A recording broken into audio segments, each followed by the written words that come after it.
Before we begin tonight's story, if you're new here, welcome.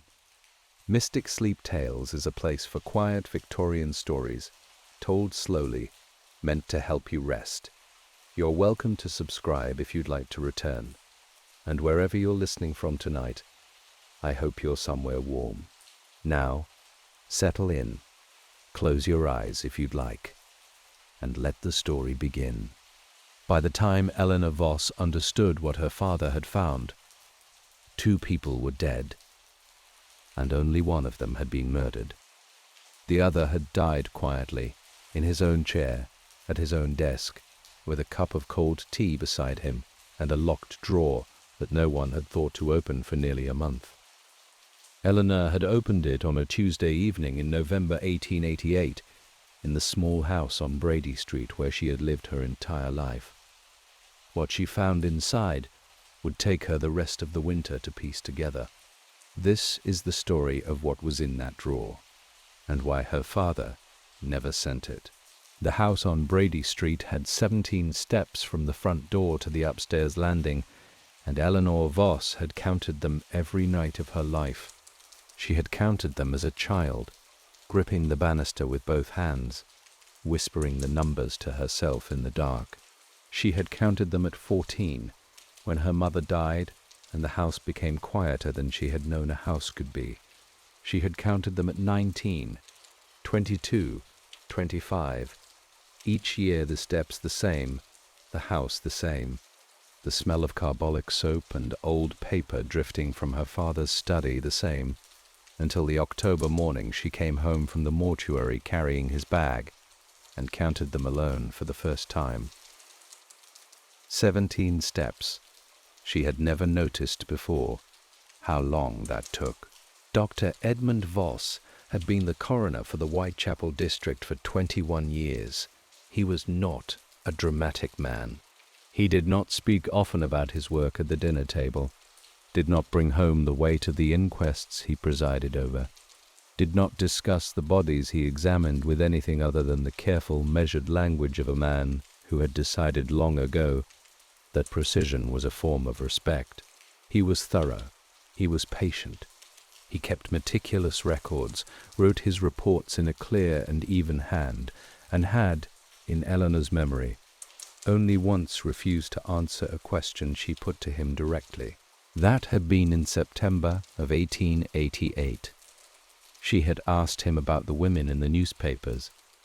He had set down his fork, folded his napkin, and said, "That is not our district's matter, Eleanor." She had not pressed him, she had learned, over 26 years of living beside a man who dealt daily in death, that there were questions her father answered, and questions he did not, and that the line between them was not always obvious until you had already crossed it. He died on the 14th of October. The doctor who attended him said it was his heart. The death was recorded without an inquest, a small mercy that Eleanor suspected her father would have appreciated, being spared the indignity of having his own paperwork completed by a colleague. She arranged the funeral herself. She accepted the condolences of his associates, the quiet handshakes of the mortuary staff, the brief and awkward visit from the district inspector, who had worked alongside her father for 11 years and could not quite look her in the eye. She thanked them all. She made tea. She put away the extra cups. And then, for 4 weeks, she did not touch his study. The study was a long, narrow room at the back of the house, looking out onto a yard where her father had once kept a small herb garden before the London air made growing things difficult. The window was always slightly fogged, winter and summer alike. Something to do with the old single-pane glass, her father had said, and never fixed it. His desk stood beneath that window, a wide, dark mahogany surface covered in the organized geography of a man who knew exactly where everything was and trusted no one else to know it for him. Eleanor had grown up understanding that the desk was not to be disturbed, not because her father had forbidden it. He had never forbidden anything outright, preferring instead to operate by a system of quiet expectations that Eleanor had absorbed so thoroughly she could no longer always tell them apart from her own. But the desk had always had the quality of a place that belonged to someone, in the specific and serious way that a workbench belongs to the person who has spent 30 years standing at it. To disturb it would have felt less like trespass than interruption, as if her father had simply stepped out for a moment and would return to find his papers shifted. He did not return. By November, Eleanor had grown accustomed, more or less, to his absence. She had sorted his clothes, catalogued his library, answered his correspondence. She had written to his sister in Bristol and received back a letter of such thorough and impersonal sympathy that she had read it twice to make sure she had understood it correctly. She had eaten her meals at the kitchen table instead of the dining room, because the dining room felt too large for one person.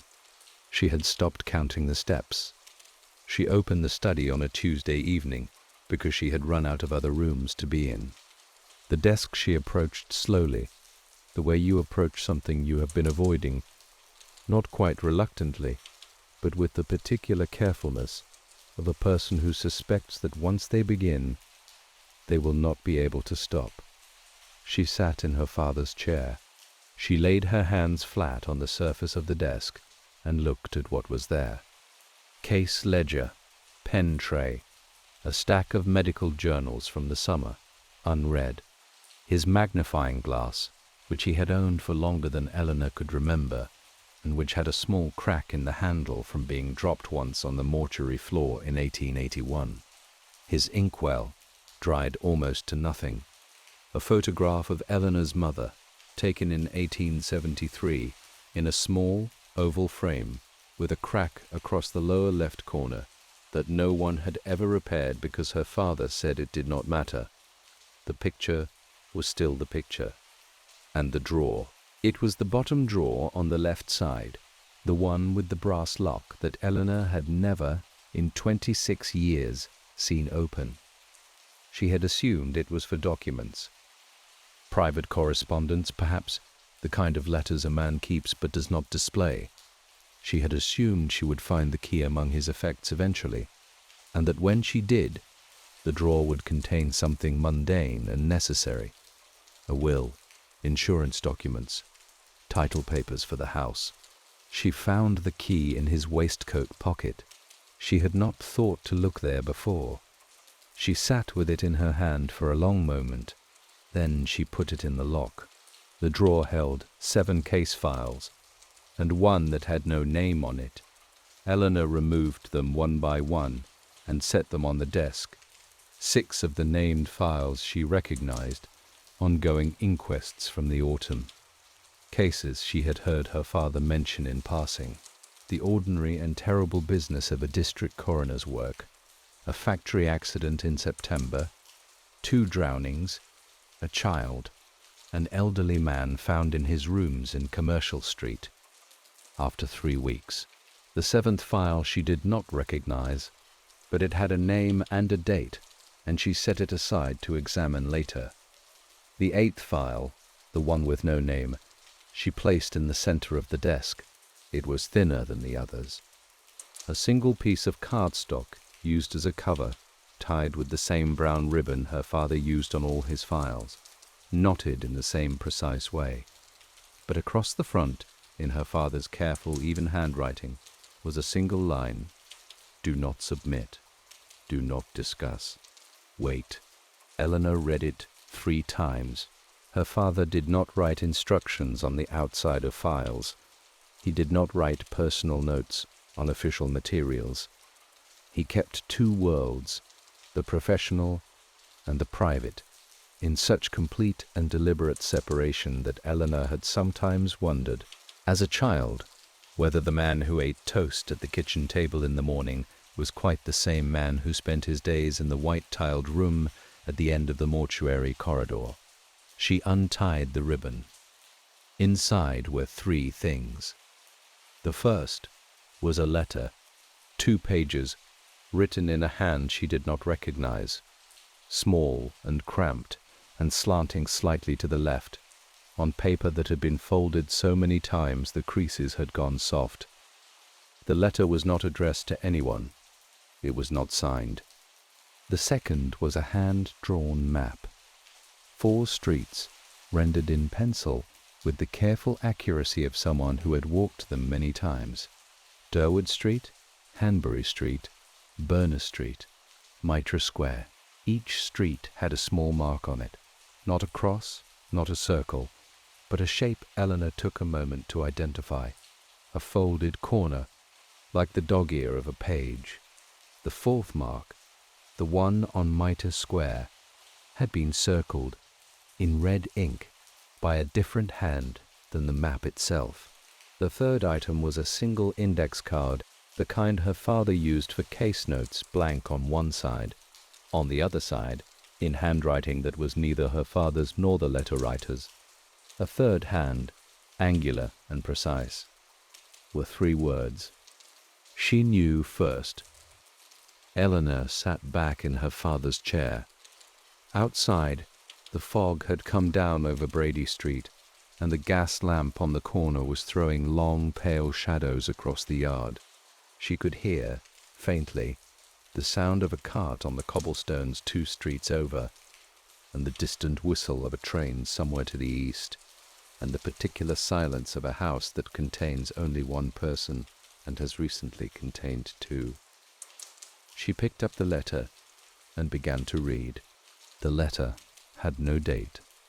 It began without salutation, without preamble, as if the person writing it had assumed the reader would already know everything necessary and required only the final piece. I have told no one what I saw. I have considered whether to tell the police and decided against it. Not from cowardice, I hope, but from a clear understanding of what happens to women who present themselves at a police station in this neighborhood with information that cannot be proved. I am writing this down because it seems important that somewhere, written by someone, is an account of what actually happened on the night of the 7th, not what the newspapers have decided happened, not what the inspector concluded, but what I saw with my own eyes from the window of the room I rent on the upper floor of number 14. I will not write my name. I know what that costs this letter in terms of its usefulness, but I believe whoever finds this will understand why. What I saw was a woman, not the woman the papers have described.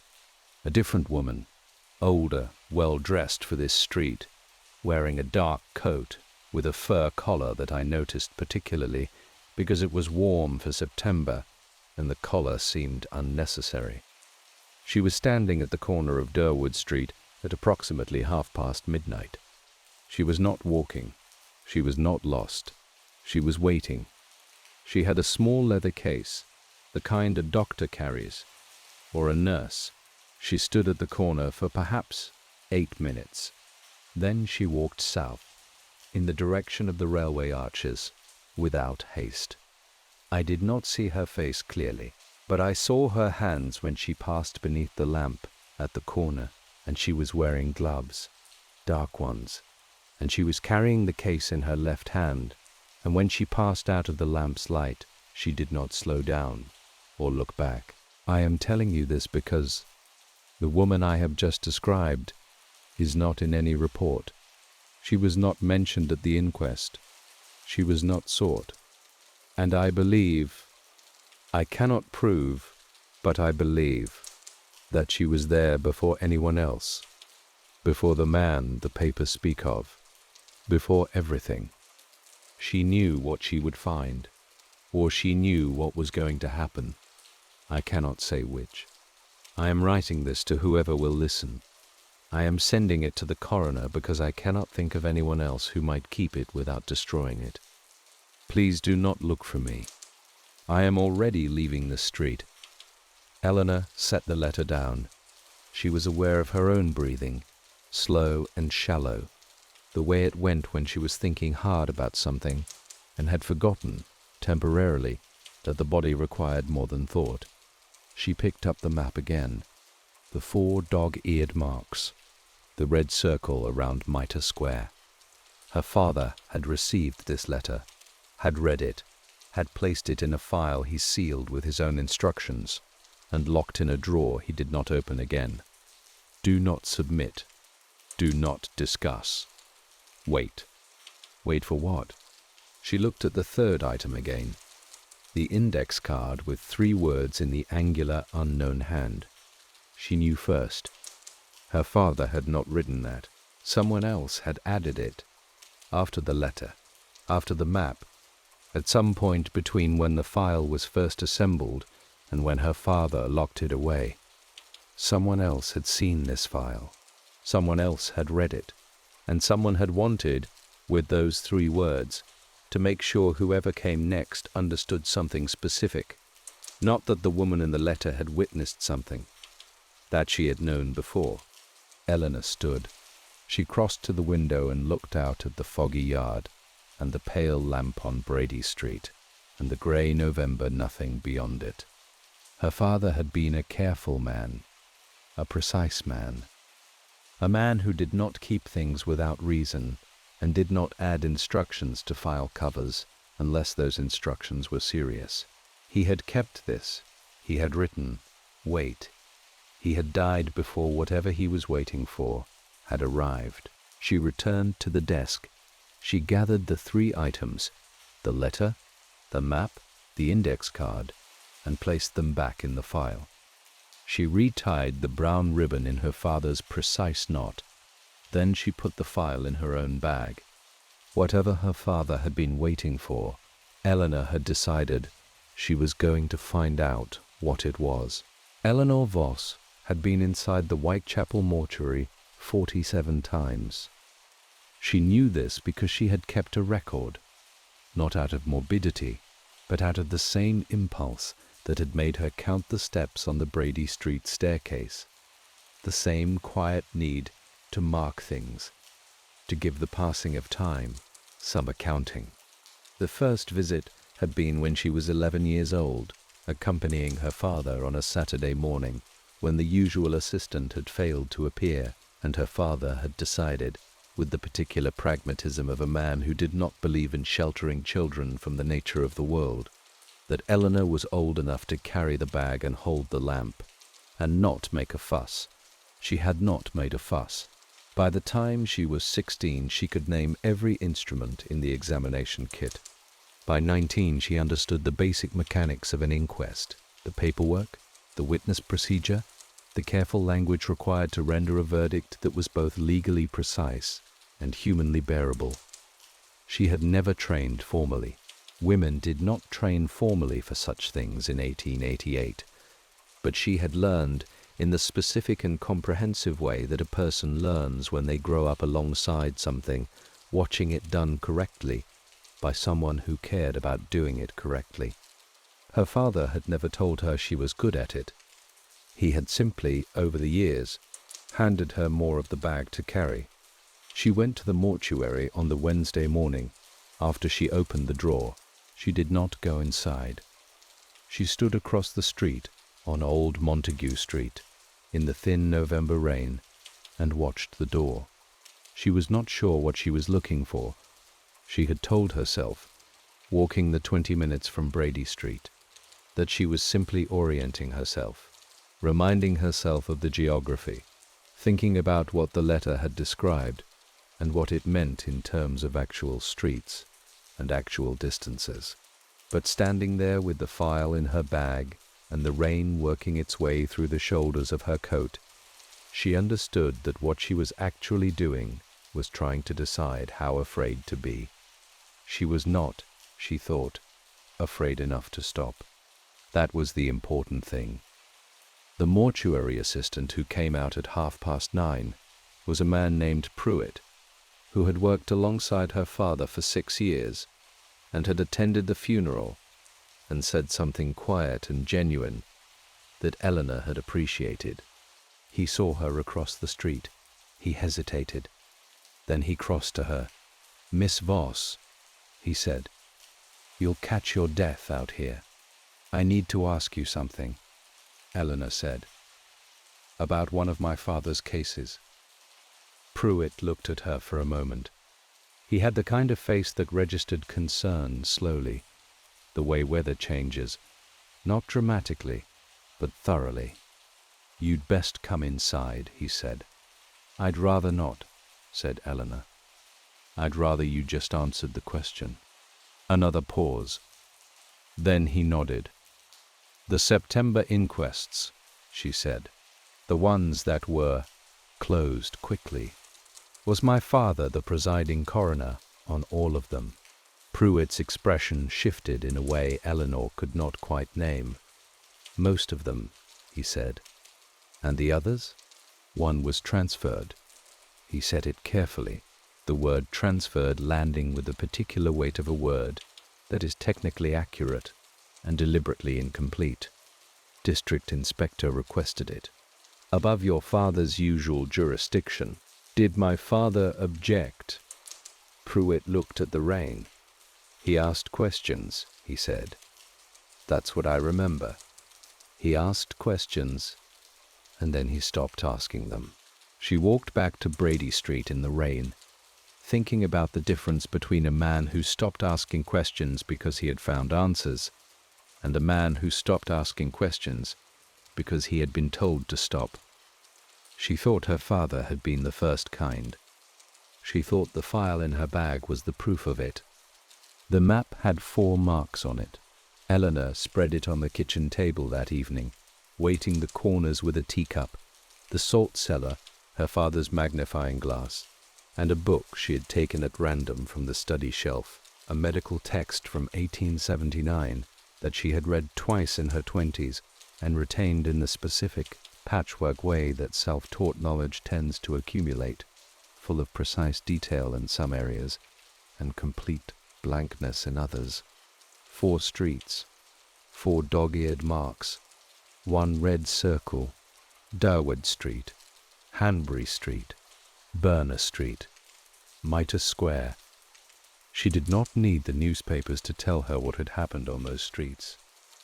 Everyone in the district knew. Everyone in London knew. The autumn of 1888 had been the kind of autumn that becomes a before and after line in a neighborhood's memory, the kind of season that people would refer to years later as that year, in the tone of voice reserved for things that changed the shape of ordinary life permanently. But the letter writer had not described the events on those streets. She had described a woman, older, well-dressed, dark coat with a fur collar, small leather case, left hand, dark gloves, who had been standing at the corner of Durward Street at midnight on the night of the 7th of September. The first mark, the first dog ear. Eleanor pulled a piece of paper toward her and wrote it down. Woman at corner. Midnight. Leather case. Gloves. Waiting. Then she looked at the other 3 marks. The letter did not describe those locations. It described only Durward Street. But the map had been drawn by someone who knew all 4, and the dog ears had been placed deliberately. She thought about the word deliberately for a moment. Everything in that file had been deliberate. The letter writer had been deliberate, precise, specific, careful about what she claimed to know and what she only believed. Her father had been deliberate, keeping the file, sealing it, writing his instruction on the cover. The unknown third hand, the angular one, the one that had written she knew first, had been deliberate in a different way, economical, almost urgent, as if there had not been much time and 3 words would have to be enough. 3 separate people had touched this file. Eleanor was the 4th. She looked at the red circle around Mitre Square. Of the 4 locations, Mitre Square was the furthest, east of the others, tucked into the geography of the district in the particular way of London squares that begin as something intended and end as something accidental. She had been there once, as a child, holding her father's hand on a Sunday walk that had taken an unexpected turn. She remembered a cobbled enclosure, a pump, the smell of tallow from a nearby workshop. She wrote, "Y Mitre Square, Y circled, Y, red." Then, beneath that, "The red ink is not my father's." The map was drawn before the red circle was added. Someone saw the map after my father received it and marked the square. She sat back and looked at what she had written. Her father had received a letter from an anonymous witness. He had kept it. He had added a map, or received a map with it. She was not certain which. Someone else had seen the file and added the red circle and the index card. Her father had then sealed the file and written, "Do not submit, do not discuss, wait on the cover." The question was, sequence what had happened first and what had happened after. She picked up the magnifying glass and examined the map more closely. The pencil lines were confident, not the lines of someone sketching from memory, but of someone who had walked the streets and drawn what they walked. The paper was not new. It had the faint yellow tinge of paper that had been stored somewhere slightly damp for some time, but the red circle was sharp-edged, the ink unblurred, applied more recently, she thought, and applied by someone with a steady hand. She looked at where the dog ears fell on each street, not at the corners, not at the midpoints. Each one was placed at a specific building. She had not noticed that before. She pulled the paper closer, squinting through the magnifying glass at the tiny penciled lines that indicated doorways and windows. Durwood Street. The mark fell on a building 4 doors from the corner north side. Hanbury Street, a yard entrance, the back of a terrace. Burner Street, a club. She could see the faint letters IWM written beside the mark, barely visible, cramped into the corner of the dog ear. Mitre Square, not a building, a specific corner of the square itself, where 2 walls met at an angle. Eleanor set down the magnifying glass. IWM. She wrote it on her paper. She did not know what it stood for. She would need to find out. She blew out the kitchen lamp and sat for a moment in the dark, listening to Brady Street outside, the last cart of the evening, a dog somewhere on the next street over, the familiar and ordinary sounds of a city that had continued, as cities do, regardless of what had happened in its streets that autumn. Then she lit the lamp again and went to her father's study because there was something she needed to check. Her father's case ledger for 1888 ran to 214 entries. Eleanor had known it would take time. She made tea, strong the way her father had liked it, which she had always thought too strong, and now found she had somehow adopted. And she sat at the study desk with the ledger open flat and began to go through it from the 1st of September. The ledger was organized by date, then by case number, then by a brief description, 3 or 4 words, the minimal vocabulary of a man who was recording for reference rather than narrative. Male, approximately 55, drowning. Female, 34, factory accident. Male infant, cause, undetermined. The entries ran in her father's even hand, page after page, the handwriting not changing, the precision not varying, nothing in the physical record of the writing to indicate that any one entry was different from any other. She found the first one on the 3rd of September. Female, approximately 43, Durwood Street. Returned to district. Case transferred per Inspector Aberline's request. She wrote it down. She noted the case number 1888174. She kept reading. The 8th of September. Female, approximately 47, Hanbury Street. Transferred, the 30th of September, female, approximately 35, Berner Street. Transferred. Note: IWC, recourses, not received. She stopped. IWC, not IWM. She looked at what she had written the night before from the map. IWM. She looked again at the ledger. IWC. She was not certain she had read the map correctly. The letters had been very small, and the magnifying glass good, but imperfect. She would need to look again. But the ledger had given her something the map had not. A name. Inspector Aberline. She knew the name.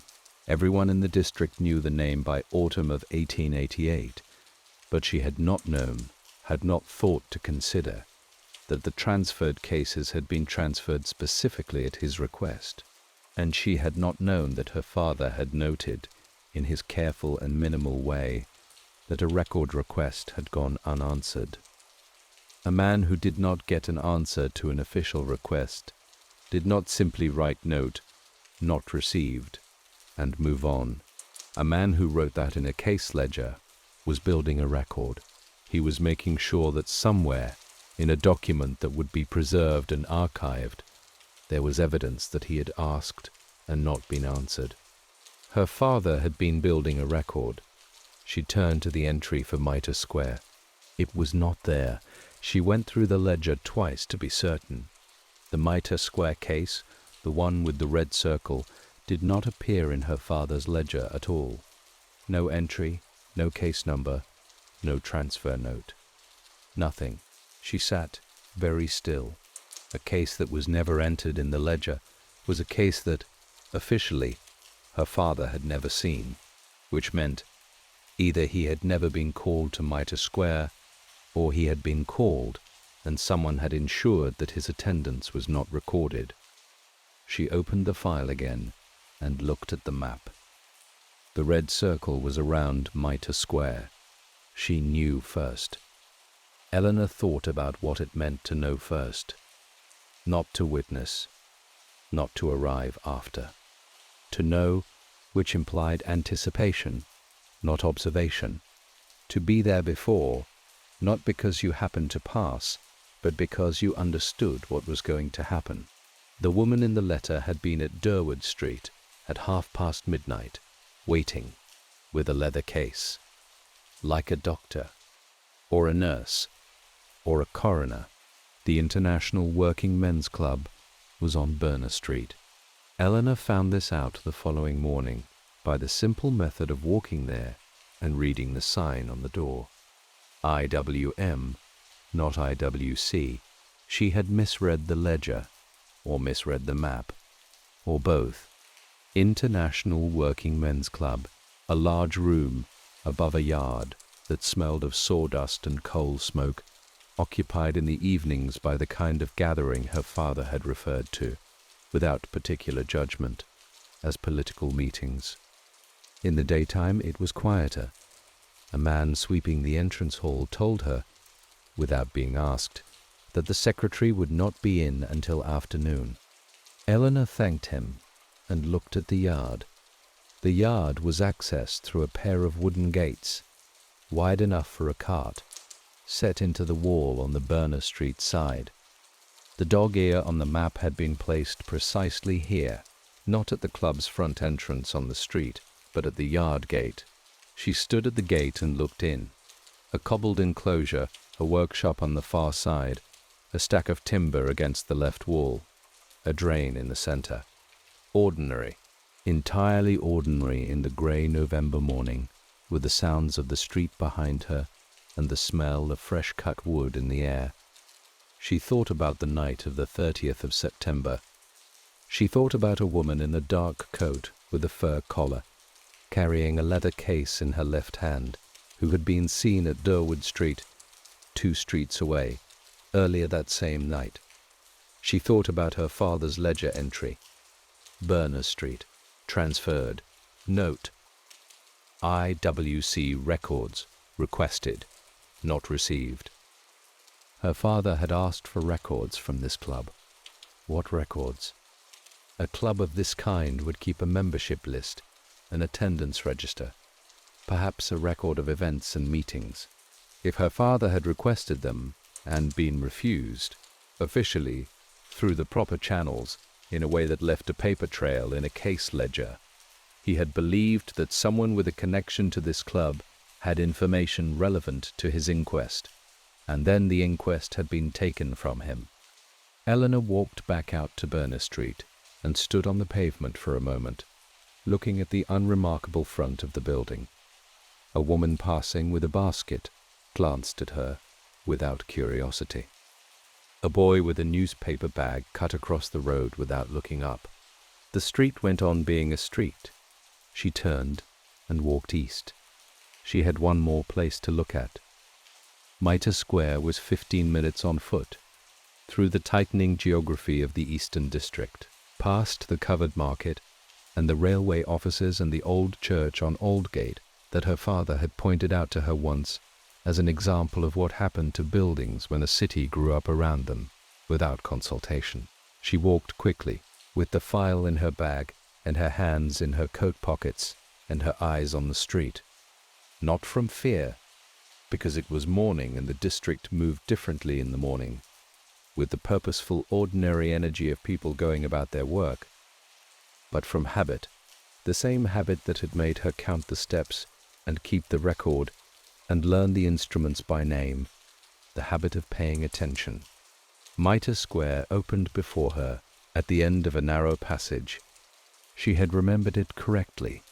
Cobblestones, a pump, the smell of tallow. 3 sides of the square were bounded by warehouses.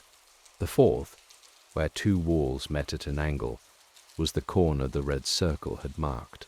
She stood there for a moment, looking at the angle where the walls came together, the specific shadowed notch of the corner, and thought about what it would look like at night, with a lamp or without. Without, she decided. Without a lamp, the corner would be completely dark. She looked at the corner for a long time. Then she turned and walked back through the passage to Aldgate, and from there, by the longer route that took her past the post office on Commercial Street to Brady Street, to the house with 17 steps. She sat in the kitchen and looked at what she had assembled.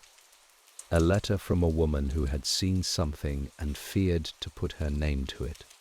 A map of 4 locations, 3 of which appeared in her father's ledger as transferred cases, and one of which, Mitre Square, did not appear in the ledger at all. A ledger entry showing her father had requested records from the International Working Men's Club and had not received them.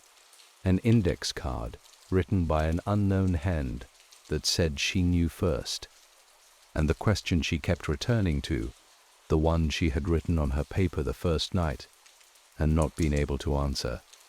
Why had her father written wait? Wait for what?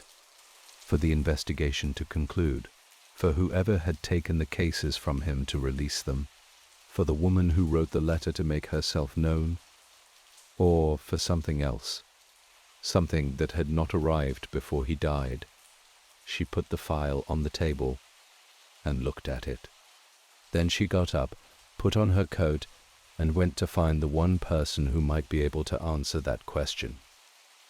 District Inspector Harlow's office was on Commercial Street, 4 doors from the corner, in a building that smelled of pipe tobacco and damp wool, and the particular bureaucratic exhaustion of a place that processed too much paperwork with too few staff.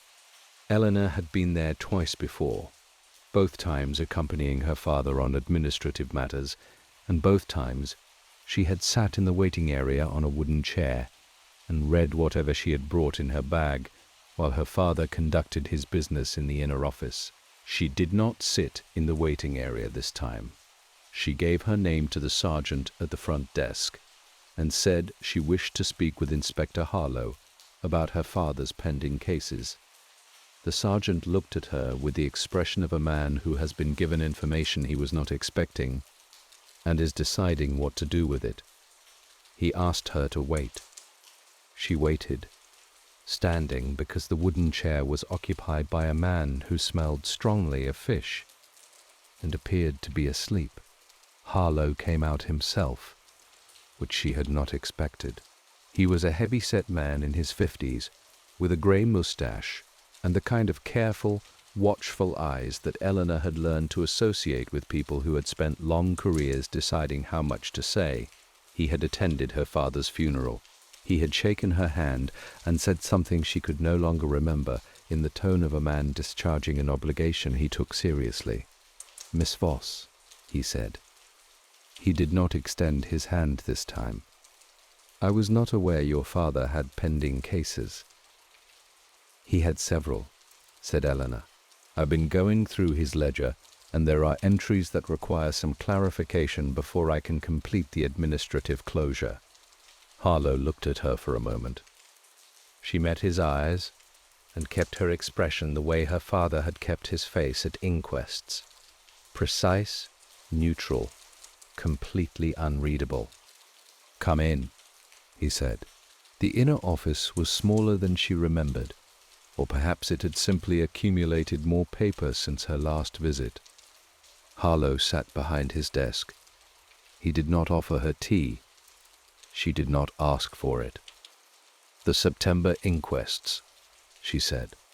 "Cases 1888, 174, 1888, 186, and 1888-203.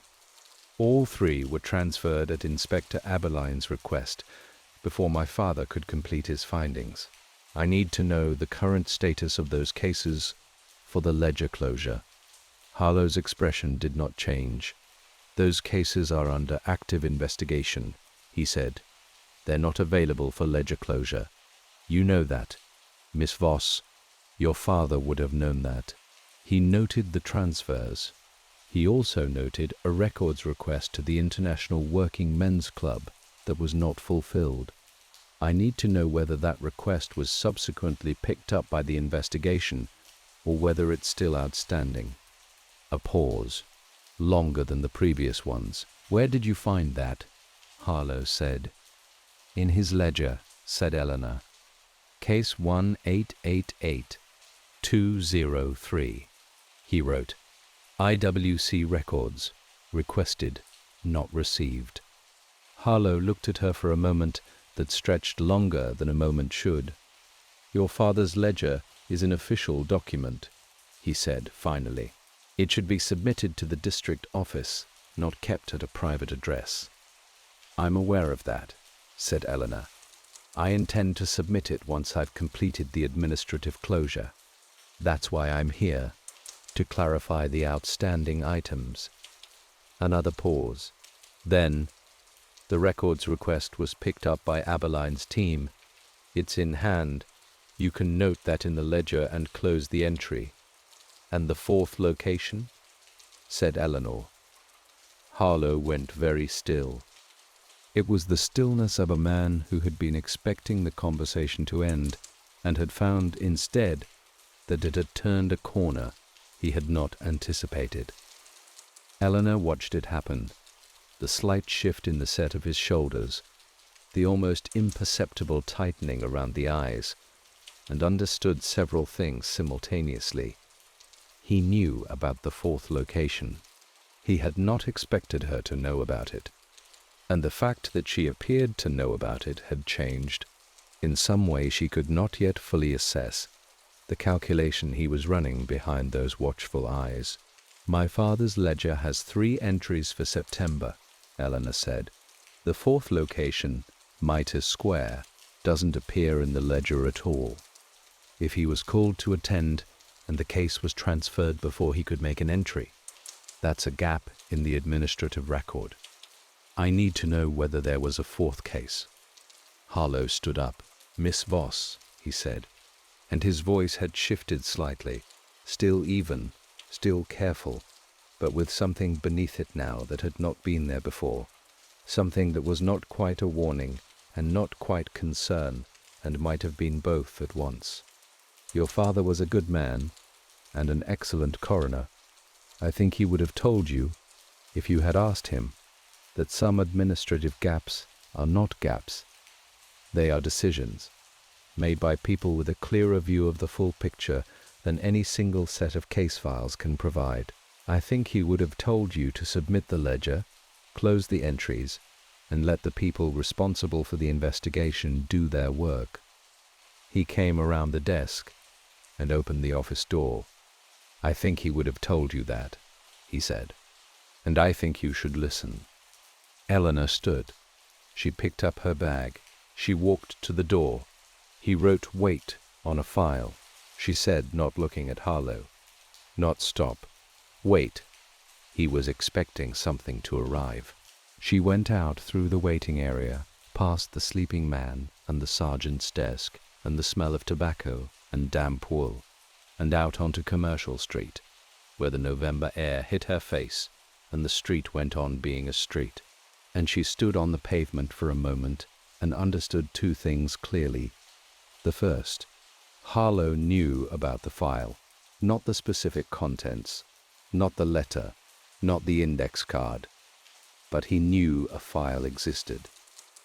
She had seen it in that long stillness when she mentioned the fourth location, the way knowledge registers differently than surprise.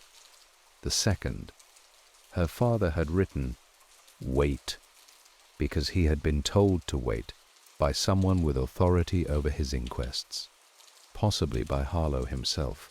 He had agreed to wait. He had locked the file, and he had died before whatever he was waiting for had arrived or been resolved.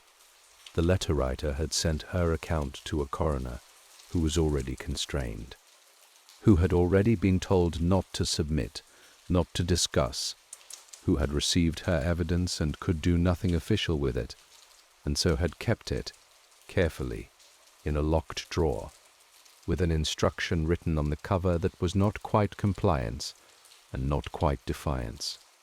Do not submit. Do not discuss. Wait. Eleanor started walking. She did not know yet who had added the red circle. She did not know yet what the index card meant in full. Not just who the woman was, but what it meant that she had known first. She did not know who had access to her father's locked study before his death, or why they had felt the need to add 3 words to a file he had already sealed. But she knew where she was going next. The woman who had written the letter had said she was leaving the street. She had said she was writing to the coroner because she could not think of anyone else who might keep it without destroying it. She had trusted Eleanor's father, and Eleanor's father had kept it. Eleanor was going to find out why the woman had trusted him specifically, and whether, in the weeks between sending that letter and Eleanor's father's death, she had trusted him with anything else. The woman who had written the letter had said she rented a room on the upper floor of number 14. Eleanor had read the letter 4 times by now and could recite it almost exactly, the way you come to know a piece of music after enough repetitions, not consciously memorized, but absorbed, present without effort. The room I rent on the upper floor of number 14. No street name, but the letter described Durward Street from the window of that room, which meant the room was on Durward Street itself, and number 14 was on the north side. She had checked this against the map, the dog ear falling precisely 4 doors from the corner, which meant the window faced south, across the street, toward the railway arches. She had not gone to Durward Street yet. She had been building toward it the way her father built toward a verdict, gathering the surrounding evidence first, establishing the context, ensuring that when she arrived at the central question, she had enough structure around it to understand the answer. She went on a Thursday morning, 9 days after she had opened the drawer. Durward Street was narrow and cobbled, the buildings close on both sides, the upper floors projecting slightly over the pavement in the old style, that made the street feel even narrower than it was. Number 14 was a rooming house. She could tell by the number of curtains in the windows, the variety of them, the particular multi-occupancy look of a building where each room belongs to a different person's idea of how a window should be dressed. The door was answered by a woman of about 50 with flour on her apron and the expression of someone who had been interrupted in the middle of something important and was prepared to be brief about it. "I'm looking for a former tenant," Eleanor said. "A woman who rented a room on the upper floor, north-facing. She would have been here in September and possibly into October." The woman with the flour looked at her with an assessment that took approximately 2 seconds and appeared to conclude that Eleanor was not a debt collector, not a family member in distress, and not a journalist, all three of which she had evidently dealt with recently, because she mentioned them unprompted. "Not a journalist," Eleanor confirmed. "I'm the daughter of the district coroner. I'm completing the closure of some of his administrative files." A pause. Then, "Mrs. Fenwick," the woman said. That was the name she gave. "Upper floor, back room. That's the south-facing one. You said north, but I think you meant south, because the north rooms are at the back and they face the yard, not the street." Eleanor adjusted. South-facing. The window faced the street, not the arches. She had the geometry slightly wrong, but it did not change what the woman could have seen from it. And she left in October, paid up her full month, gave no notice, left her key on the table. The woman paused. "Left a few things, too. I kept them in case she came back." Eleanor looked at her. "No one came back," the woman said. 4 weeks and then some. I was going to donate them to the church collection." "Could I see them?" Eleanor said. The things Mrs. Fenwick, or the woman who had called herself Mrs. Fenwick, had left behind were not numerous. A small tin of tooth powder, a wool shawl, grey-green, folded neatly on the shelf, a book, The Principles of Nursing Care, published 1881, the spine worn and the pages marked in several places with small strips of paper, and, tucked inside the back cover of the book, a folded piece of paper. Eleanor unfolded it with the careful steadiness she had learned from her father, the steadiness of a person who has trained themselves not to show in their hands what is happening in their chest. It was a receipt from a pharmacy on Commercial Road. She recognized the address, had walked past it dozens of times. Dated the 28th of September, 2 days before the Berner Street inquest. The items listed were medical, carbolic acid, lint bandaging, a preparation she did not immediately recognize by name, but whose chemical notation she associated from her father's texts with wound treatment. At the bottom of the receipt, written in the same small, cramped, left slanting hand as the letter in her father's file, were 4 words: "Ask the night porter." No name, no explanation.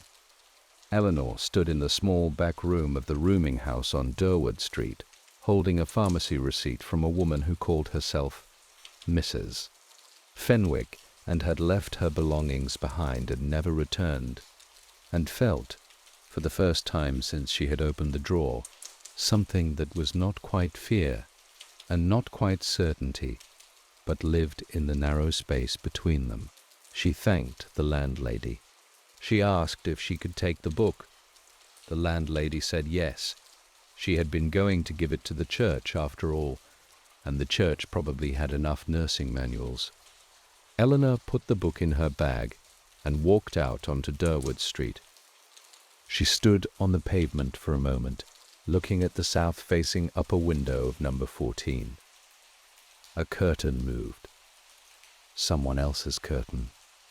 A new tenant who had no idea what the previous occupant had seen from that window on the night of the 7th of September. The street was ordinary. The morning was grey.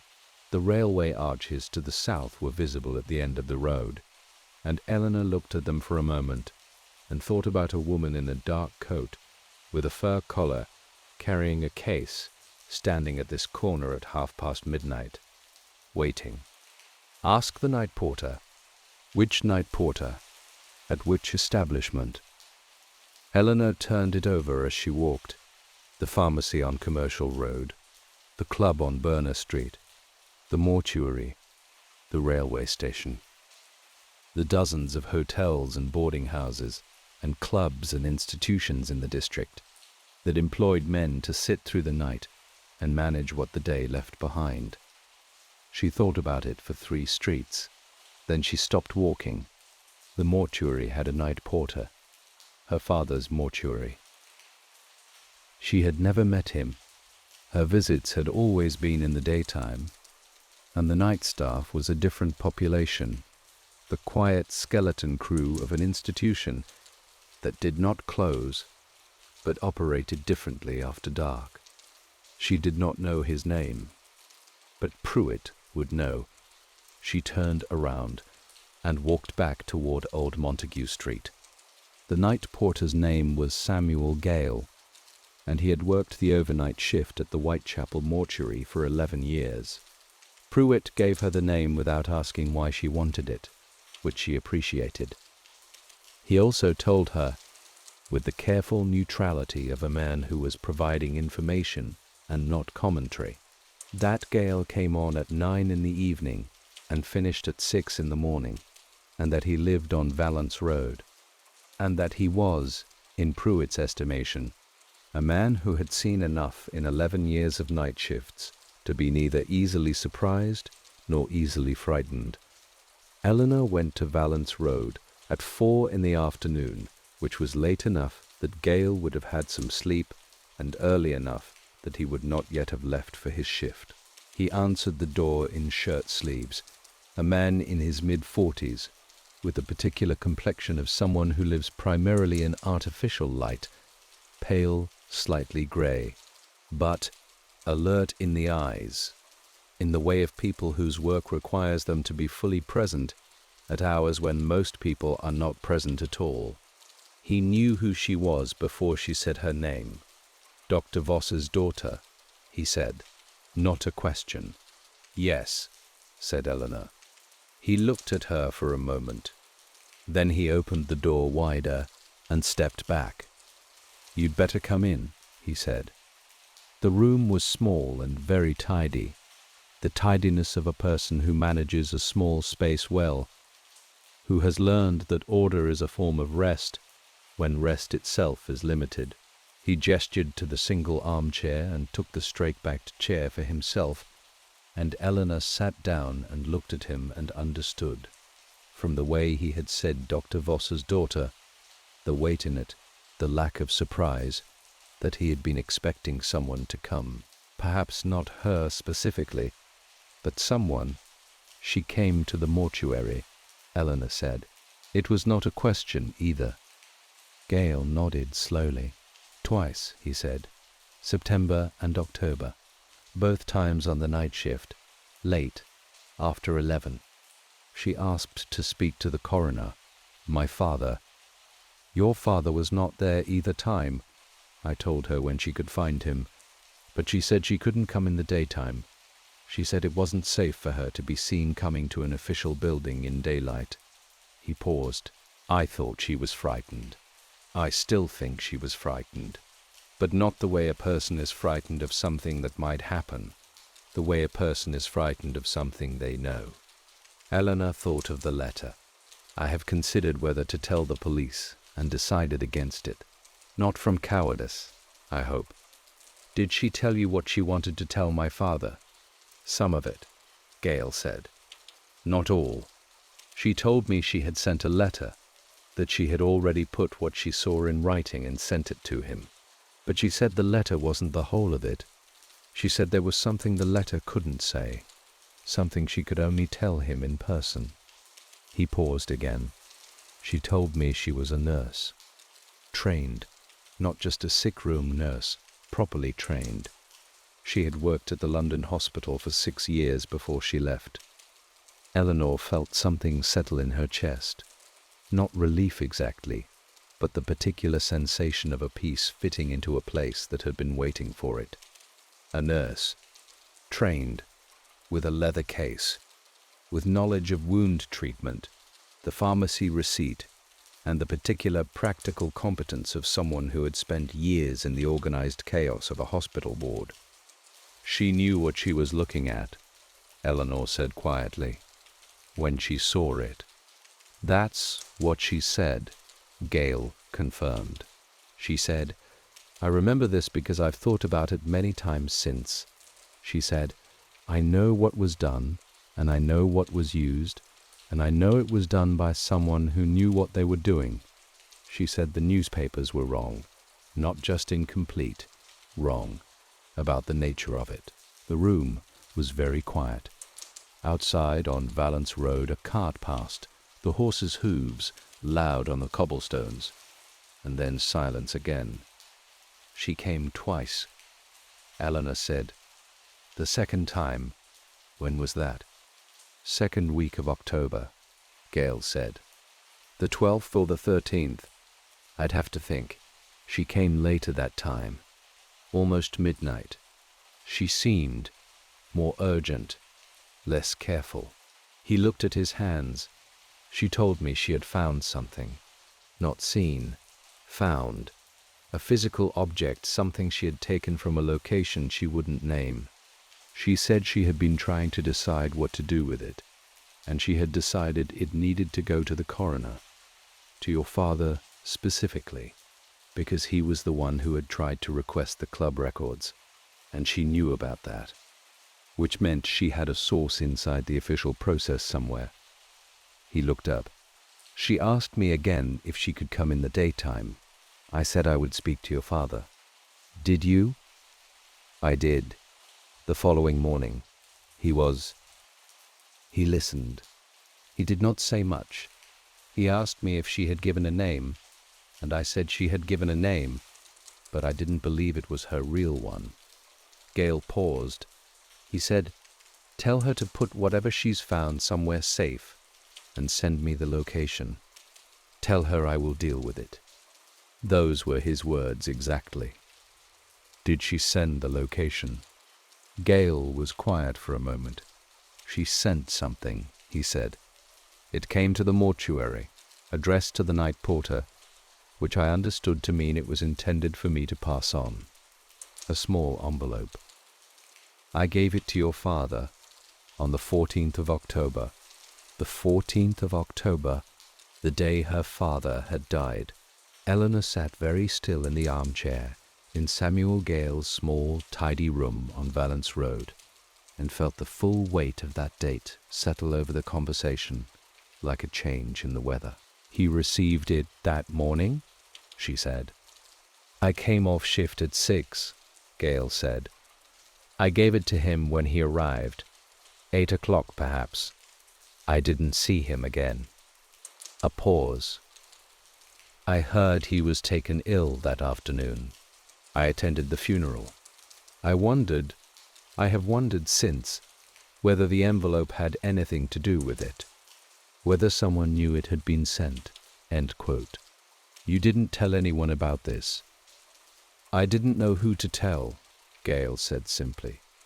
The people I would normally report something to are the same people your father had been told not to speak to. I understood that from how he said, "Tell her I will deal with it," quietly, without writing anything down. He was a man who wrote everything down. When he didn't write something down, it meant he couldn't. Eleanor looked at him for a long moment. Then she opened her bag and took out the file, the letter, the map, the index card, and set them on the table between them. Gale looked at the 3 items without touching them. When his eyes reached the index card, something shifted in his face. A recognition, small and quickly controlled. "You wrote that," Eleanor said. He looked at her. "The index card," she said. "The handwriting is different from everything else in the file. Angular, precise. You wrote she knew first. A long silence. I had access to your father's study, Gale said finally. He gave me a key 2 years ago. I occasionally collected documents for him when he couldn't get away from the mortuary in time for the post. After he died, before the house was handed to you, I went in. I had seen the file before. He had shown it to me when he was deciding what to do with it. I added the card because I thought whoever found the file next should know that the letter writer wasn't simply a witness. He paused. She didn't see it and report it. She was there before it happened. She had information that preceded the events. That's a different thing. That's what needed saying. She was trying to prevent it, Eleanor said. I believe so, Gale said. I believe she had some knowledge, professional or personal or both, that made her understand what was being planned. And she tried to get that knowledge to someone who could act on it through official channels. She chose your father because he was already asking questions, because he had tried to get the club records and failed, because he was the only official person in the district who seemed to understand that the picture the investigation had assembled was incomplete. Eleanor looked at the map, the 4 dog ears, the red circle. The envelope she sent on the 14th, she said. My father received it the morning he died. It wasn't in the file. It wasn't in the drawer. No, said Gale. It wouldn't be. He hadn't had time to put it there. So it's still somewhere in the study, Eleanor said. Somewhere I haven't looked. Gale looked at her steadily. Or someone removed it before you had access to the house, he said. That is also possible. Eleanor thought about the 11 days between her father's death and the moment she had arrived home from the mortuary with his bag. The house had been locked. She had the key, the only key, on her father's ring. But a house with a key held by a night porter who had visited it before, a house that a careful, watchful man might have entered once more in those 11 days to check that the file was still where he had left it and that nothing else had been disturbed. She looked at Gale. He met her eyes without looking away. The envelope, she said. You didn't just check. You took it. He reached into the breast pocket of his jacket and placed a small envelope on the table between them. It had been opened carefully, the seal lifted rather than torn, the paper undamaged. Her father's name was written on the front in the small, cramped left slanting hand she now recognized without effort. I didn't know what to do with it, Gale said. I took it because I was afraid of what would happen if the wrong person found it. I've been carrying it for 3 weeks trying to decide. He looked at the envelope. I think it belongs to you now. Inside was a single folded card. On it, in the same hand, were 2 things: an address, a street in Stepney she did not know, a number, a name above the door, and a date. The date was the 15th of October, the day after her father died, the day the woman who called herself Mrs. Fenwick had planned to meet him. Eleanor went to the address in Stepney on a Friday morning in the last week of November. She had spent 4 days deciding whether to go. Not from fear. She had settled the question of how afraid to be weeks ago, in the November rain outside the mortuary, and the answer had not changed. But she understood now, in a way she had not fully understood at the beginning, the weight of what she was carrying. A letter from a woman who had witnessed something and feared to name herself. A map of 4 locations, 3 of which had been removed from official record, and 1 of which had never entered it. A pharmacy receipt, a night porter's testimony, an envelope addressed to a dead man, and the knowledge which she had been turning over quietly for 4 days like a stone she kept finding in her pocket, that whatever Mrs. Fenwick had been trying to prevent had not been prevented, and that Mrs. Fenwick, who had left her room at the end of September and not returned, and who had planned to meet Eleanor's father on the 15th of October and found instead that he was dead, was somewhere in this city, alone with whatever she knew. Eleanor went on Friday because waiting longer felt like a decision she was not entitled to make.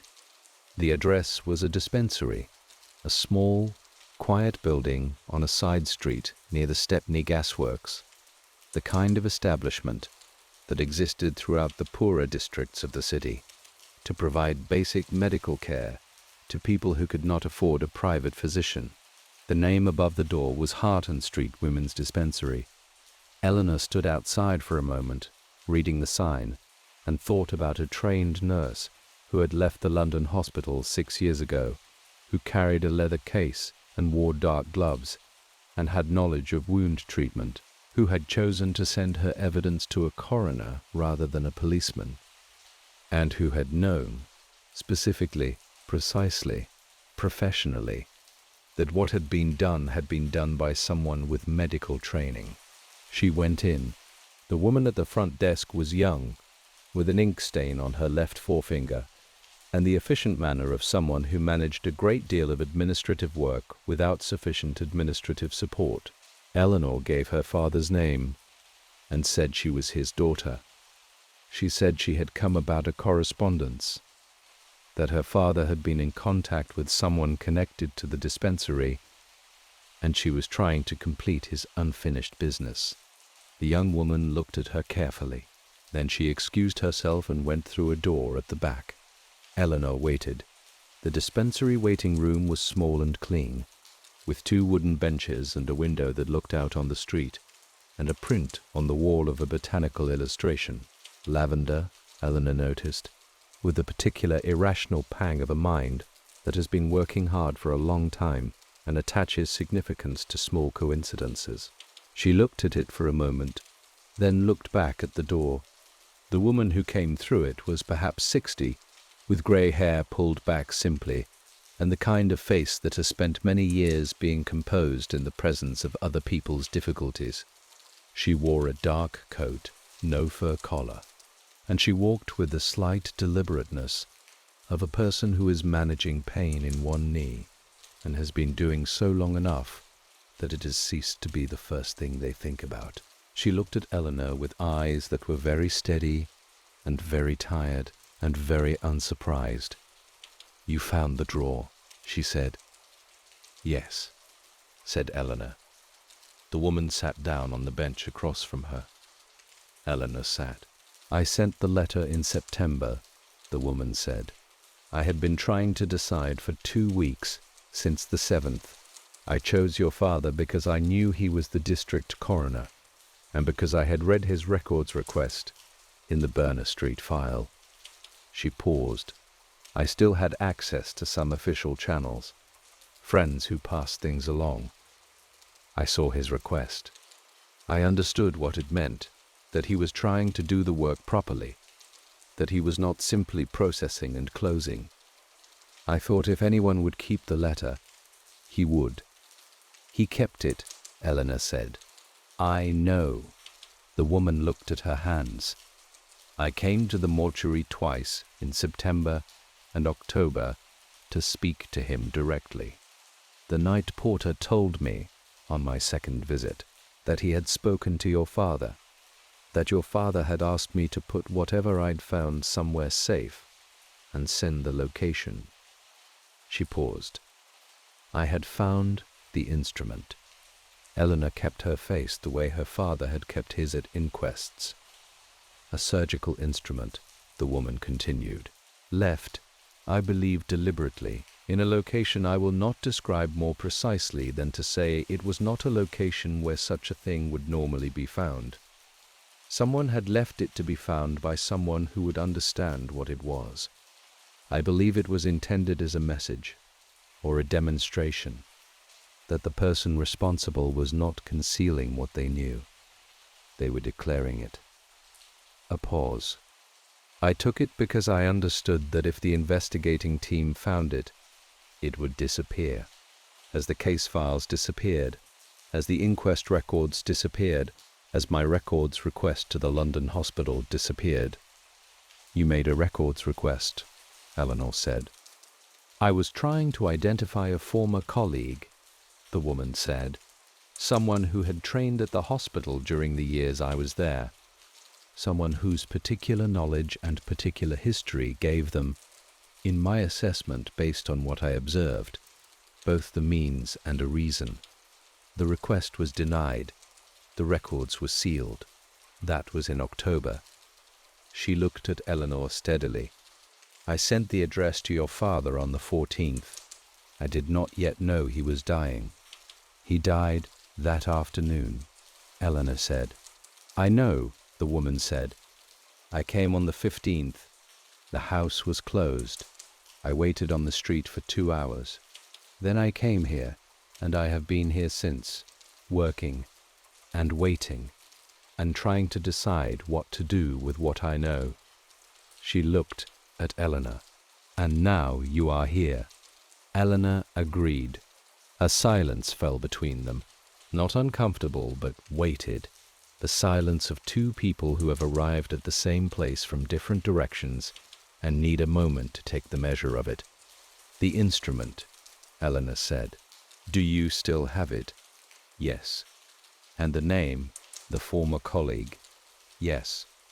Eleanor thought about her father's file, the letter, the map, the index card, the sequence of careful, deliberate acts performed by a man who had been told to wait and had used the waiting to build a record so complete that whoever came after him would be able to understand it.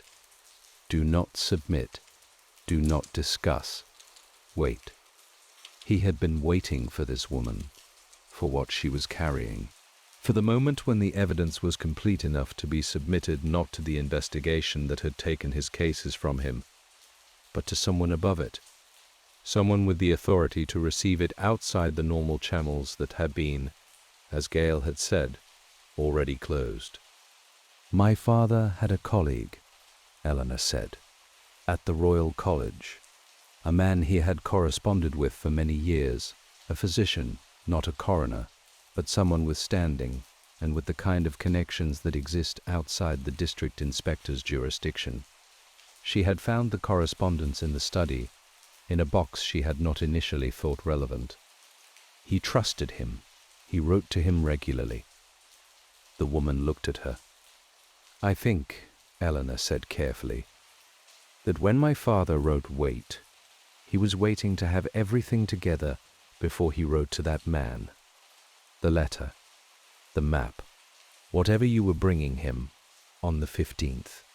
A complete record, not partial, not impressionistic, but complete, with physical evidence and a named source and a professional assessment from a trained nurse who had witnessed and understood what she had witnessed. She opened her bag. She took out the file, the letter, the map, the index card, and placed it on the bench between them. I am going to finish what he was building, Eleanor said. I'm going to write to his colleague. I'm going to send everything. The file, your testimony, the instrument, the name, not to Inspector Aberline's investigation, to someone who can take it somewhere that investigation cannot reach. The woman looked at the file for a long moment. Then she looked at Eleanor. Your father would have been careful, she said. I know, said Eleanor. I am also careful. Another silence. Then the woman reached into the pocket of her dark coat and removed a small wrapped package. Cloth, tied with string, no larger than a spectacle case, and placed it on the bench beside the file. My name, she said, is Dorothy Marsh. I was a surgical nurse at the London hospital from 1876 to 1882. What I know from training and from observation. and from 30 years of understanding what a body can tell you about what was done to it. I am prepared to put my name to all of it." Eleanor looked at Dorothy Marsh for a long moment. Then she picked up the file and the package and put them both in her bag. "Then we'll do it together," she said. She did up the clasp of her bag. She straightened her coat. She looked once more at the botanical print on the wall, lavender, still, unhelpfully. And then she looked at Dorothy Marsh, who was watching her with eyes that were tired and steady, and something else now, something that had not been there when she first came through the door. Relief, Eleanor thought, the specific relief of a person who has been carrying something alone for a very long time, and has finally at last found someone to help them carry it. She understood that feeling precisely. She had been carrying her father's silence for 26 years without knowing that was what she was doing. She stood. She held out her hand. Dorothy Marsh took it. And that is where we leave Eleanor Voss tonight, standing in a small dispensary on a side street in Stepney, in the last week of November 1888, with a bag that contains everything her father built and everything Dorothy Marsh carried, and a letter to write before morning. She will write it carefully. She will write it in her father's hand, not his literal hand, but his manner, precise, even, completely unreadable to anyone looking for emotion in the wrong places. She will send it with the file and the package, and Dorothy Marsh's signed account. She will seal it and address it, and walk to the post office herself, in the early morning, before the street is fully awake. Whether it arrives where it needs to go, whether the colleague at the Royal College has the standing and the will to act on what Eleanor sends him, that is another story for another night. Tonight, the story ends here, with two women in a quiet room, and a decision made, and the particular stillness that comes after a long time of not knowing what to do, and finally, at last, knowing. Let that stillness come to you now. The story is finished. The night is quiet. Whatever you were turning over in your mind before this began, let it rest where it is. It will be there in the morning if you need it. You do not need it now. Your breath is slow. Your body is heavy and warm. The sounds around you are just sounds, not demands, not questions, just the ordinary voice of the world continuing as it does, while you rest. There is nothing left to solve tonight. Sleep now. Rest well. Good night.